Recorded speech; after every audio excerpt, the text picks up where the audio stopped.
Welcome back to Sravika's Biology. In Part 1, we explored the process and stages of meiosis. Now, in Part 2, we'll uncover how scientists proved these concepts through experimental evidences, microscopic observations, and their clinical significance. From the classic Creighton McClintock experiment to disorders like Down and Turner syndromes, we'll connect concept to clinic. Let's begin and make meiosis crystal clear. Experimental evidence, cytological observations by McClung.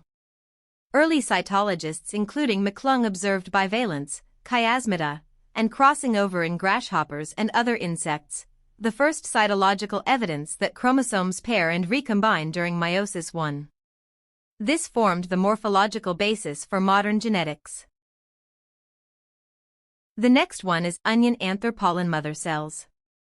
In onion anther pollen mother cells, because chromosomes are large and easily stained with fulgin or acetocarmine, we can clearly visualize prophase I stages and chiasmata. This is a classical student experiment demonstrating crossing over visually. Now the Creighton and McClintock experiment, 1931, memorize this. It is the gold standard proof that recombination is a physical exchange of chromosome parts.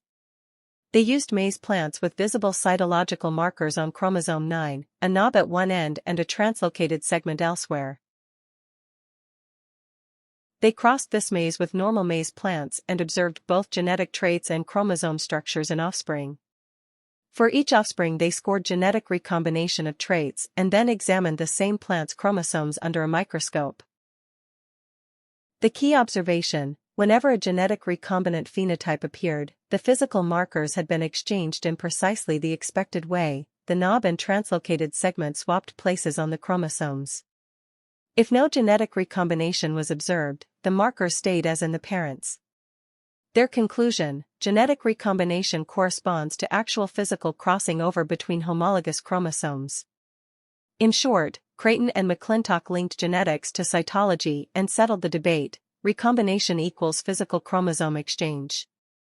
This experiment is an exam classic. Remember maize, knob plus translocation, genetic plus cytological correlation, 1931.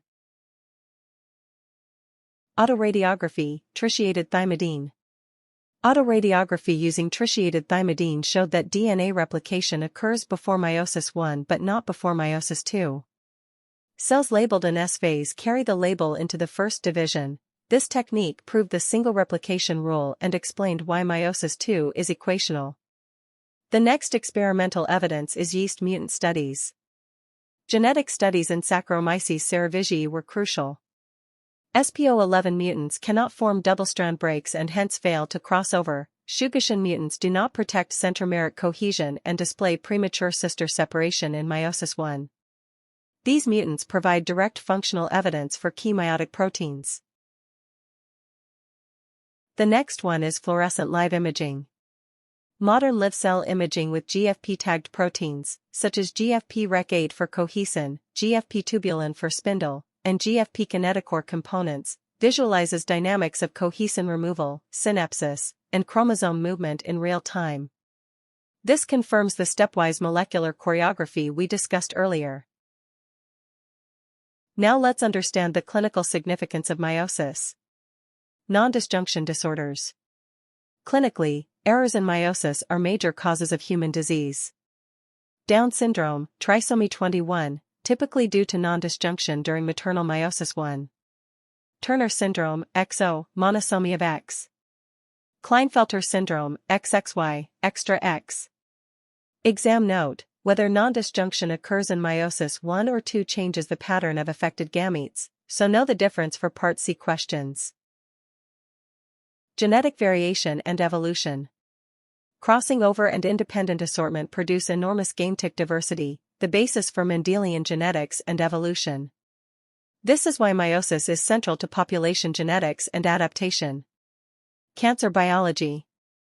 Some meiotic proteins, for example SPO11 or DMC1, can be aberrantly expressed in somatic cells and are sometimes linked to genomic instability and cancer.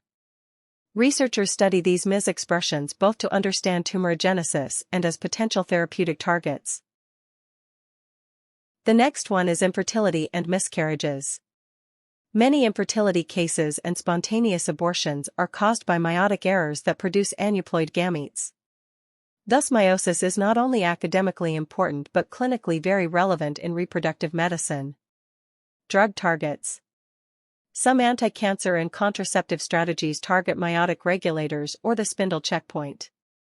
For instance, aurora kinase inhibitors disrupt chromosome segregation and are under investigation as cancer drugs. This demonstrates translational significance of meiotic research. Let's summarize. Meiosis ensures genetic stability by having chromosome numbers in gametes, restoring diploidy at fertilization. Meiosis generates diversity, crossing over in prophase 1 and independent assortment at metaphase 1 are the main drivers. It has evolutionary significance, the source of variation acted on by natural selection. Errors are clinically important, non-disjunction and failed recombination cause genetic disorders and infertility.